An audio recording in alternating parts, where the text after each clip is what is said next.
I'm Jacqueline Hallbloom, host of IPR Steinway Café, brought to you by Iowa Public Radio Classical and the W.T. and Edna M. Dahl Trust. This month, we'd like to shine a light on Black artists and composers. On Fridays in February, tune in for performances over the noon hour from Marion Lee, the Canticum Novum with poetry by Schwaib Meacham, and the Mike Conrad Trio. Learn more at iowapublicradio.org/Black Iowa Amplified.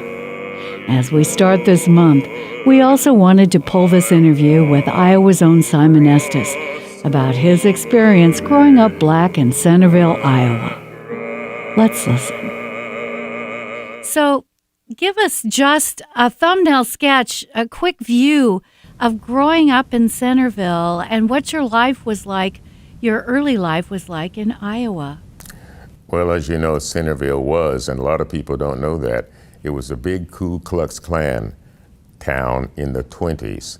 And so some of that obviously went over into when I was born too, because there was, Centerville was no different from Albia or Ottumwa or any other town, but there was racial discrimination there. People of color, we were called colored in those days, always had the menial jobs. They didn't have any decent jobs, whether it be, even if it was a cashier in Walgreens or something, they couldn't do that at all. My family, we were very, very poor economically speaking, but we were multi-millionaires in our faith in God and the importance of education. And I had 3 older sisters. My father worked in the coal mines because that's why he came to Iowa. And so Centerville was no different, as I said, from any other place. We couldn't swim in the swimming pool with white people. Eventually they would let us swim on Saturdays from 9 o'clock until 11. And when we got out of the pool, they would put more disinfectant in the water. A number of the restaurants we could not eat in at all. And so that was the background of Centerville. But what I am grateful for in Centerville, in spite of the racial discrimination, they had great schools, I had great teachers, and the people that I admired the most were teachers, ministers, nurses, and doctors. Those are the people that I looked up to in Centerville. E.W. Fannin one time invited me to come over to his house, and I wondered, what in the world have I done that the superintendent, who's above the principals, is inviting me over to his house? But it was a positive experience. He said to me, Simon, he said, you're going to be somebody someday. If you keep your nose to the grindstone and work hard, you will be somebody. Obviously, I had no idea what he was talking about, but he saw something in me, and I must say, I feel tremendously blessed and honored because now that I've reached almost 83 years of age, I have learned a little bit and got a little wisdom. And what I realize now is God must have put something inside of me that people recognize it. I only had positive input, even though there was discrimination in the schools. They wouldn't let colored students do certain things. And even sports, for example, unless you were not an exceptional somebody like Michael Jordan, you couldn't even be on the starting basketball team. But the people saw something. I had a coach named Bill Jerome, and he really encouraged me in my life, and some of the teachers did too. And I'm saying this not to brag or to boast, but to say it with humility, how important it is that children, when they're growing up, that they get positive input and just not negative input. Because I think all of that helped me to be more secure the older I became. And you started your singing career quite at a young age by singing in the church choir. Well, I sang, actually I did solo work in the church, the Second Baptist Church. It was an all-colored school, or church. We had 2 Baptist churches in Centerville. The First Baptist Church is where the white people went. The Second Baptist Church is where the colored people went. But my first solo that I sang, I was about 8 years of age. I sang a solo in the Second Baptist Church. But when I was in elementary school, the music teacher, her name was Ellen Clark, she would be the one that would have about an hour and work with us on music. And the students who had the nicer voices, she had sit in front. And so I always got to sit in front. So she recognized a vocal talent that I had that I didn't know I had. And she certainly didn't know that I was going to be an opera singer. But then when I was in junior high school, I was invited to come over and sing in the high school choir because a high school teacher, a music teacher, heard me singing. And so he asked the principal of the junior high school if I could come over and sing in the high school choir, and they said yes. So quite often I think a lot of my life was predestined. Everything was arranged because it seems as though certain events took place that I had no control over, and they were just simply there. And then in high school, there was discrimination. They had competitions every year, and Don Gunderson was a high school choral director. I never did get a first prize. They wouldn't give it. And I remember he was always sad. He'd always say, Simon, I'm talking about high school age. He said, you should have gotten first place. I didn't even get second or third place. But he recognized the talent that I had. And then when I went to the University of Iowa, I experienced another form of discrimination. I wanted to sing at one point in the university choir, the big choir. And the choral director was also the head of the vocal department. So I went to him and I said, could I sing in the choir here at the University of Iowa? And he said, no, your voice isn't good enough. I said, well, you're the head of the voice department. I said, could I take voice lessons with you? He said, no, you have no talent. I would not waste my time with you. And he said it really rather rudely like that. He said, however, there's a young teacher coming here this fall. Now that was in like 1958. And he said, maybe he will take you. Well, that was Charles Kellis. And he heard me singing and started to give me voice lessons. He said, Simon, you have a voice to sing opera. And I more or less said to him, what's opera, Mr. Kellis?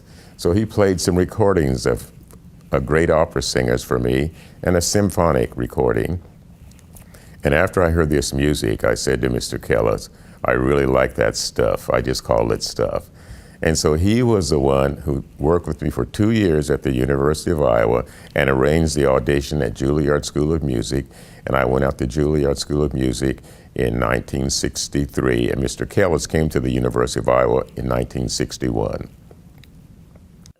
You mentioned that when you went to the University of Iowa, that you were the first black singer in the Old Gold Singers.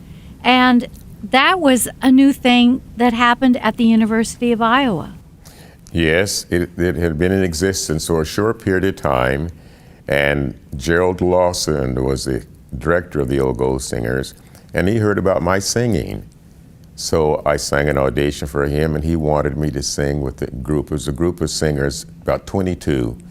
So he went to the choir and said, would you mind if Simon Estes sang? They said, well, sure. Can he sing? He said, yes. He said, but he's colored. And my colleagues at the University of Iowa said, we don't care that he's colored. They said, can he sing? And you said he could sing? So yes, he can be in the group. So I was the first black person to ever sing in the Old Gold Singers. When I went to the University of Iowa in the mid and late 50s, a black student and a white student, male that is, we couldn't share a room. The rooms had male dormitories, as you know, and female dormitories, but they couldn't share a room together. And when I was working at the Quadrangle dormitory at the University of Iowa, I worked in the kitchen washing pots and pans and vats with some other colors, although we were black at that time. And I went to the lady who was the head of the kitchen, let's say, at the cafeteria rather. Her name was Mary. We always called her Bloody Mary because she was really mean. But I said, why is it that all of the black students, we have to work in the kitchen, scrubbing floors and washing pots and pans? Why can't we serve food or take the student number when they come through?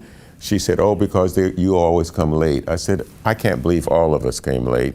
I said, I want to see a black student out there. She said, well, if black people would serve, the students wouldn't eat. I said, these students will eat if a dog serves them. They're hungry. They don't care what color it is. She said, oh, well, you want it for yourself. I said, no, I'll stay in the kitchen washing pots and pans, but I want to see a person of color out there.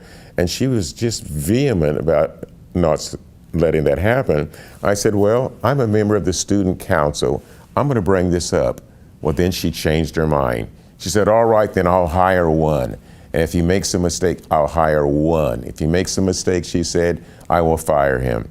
I said, no. If he's irresponsible, hire another one. Well, unfortunately, the guy she hired he came late. And I said, hire another one. But anyhow, I integrated that. I really did. And from that point on, students could also stand in the line serving food, and not all colored people have to work in the kitchen.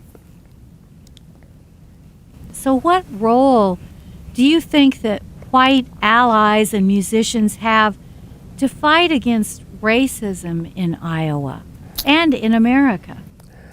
Well, I think we need to talk about it. A lot of people don't even want to discuss it, and they don't want to admit that racism does still exist. Our educational institutions are a great help in this area, because I remember when I went to the University of Iowa, those were some of the happiest days of my life, even though there was a little discrimination there, but it wasn't like it was in Centerville. And I think the higher the education, and we know this is a fact, the higher the education, the less likely that someone is going to be prejudiced. It doesn't mean that everybody who has an education is going to be perfect, but we need to realize that the educational institution can make a great contribution. I think people within the community of a small town, whether it is Ankeny, Iowa, or Ottumwa, Iowa, or Centerville, Iowa, or Des Moines, Iowa, leaders need to get together and discuss this. I think ministers, all different faiths and churches, they need to get together and realize God is the creator of the universe, of everything and of all of us, and we have to learn to love each other. Get rid of the fear of thinking, oh, this group is going to be better than this group. God wants us to love one another. That's why, as I stated earlier, we need to talk about it in all of the churches and synagogues and mosques and talk about love.